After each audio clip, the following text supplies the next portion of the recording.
Qu'est-ce qui relie les pogroms commis par le Hamas en Israël, l'assassinat du professeur de lettres Dominique Bernard à Arras, et puis l'attentat de Bruxelles?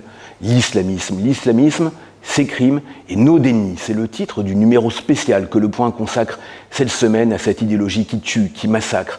Une idéologie qui est mue par une volonté affichée d'éradication. D'éradication des Lumières, bien sûr, de la démocratie libérale, de la liberté d'expression, de celle des femmes, de l'esprit critique, donc de l'école, et bien sûr des Juifs, sa cible préférée. Le Hamas, par exemple, ne défend pas les Palestiniens. Il est leur pire ennemi. C'est avant tout un mouvement islamiste et antisémite, profondément antisémite.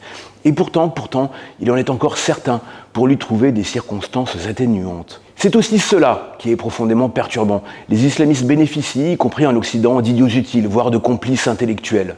Alors, que nous arrive-t-il? C'est ce que nous avons voulu savoir avec nos enquêteurs, reporters, correspondants en Israël, au Liban, du côté du Hezbollah, aux États-Unis, ou encore, tristement, à Arras. Et puis, nous avons voulu réfléchir à ce qui se passe avec des grands experts, historiens, intellectuels, Gilles Kepel, Boualem Sansal, Georges Bensoussan, Kamel Daoud, les grandes voix américaines Barry Weiss et Anne Applebaum, Pierre-André Taguieff et bien d'autres. 62 pages pour comprendre le sens de ce moment d'histoire, et c'est à lire dans Le Point cette semaine.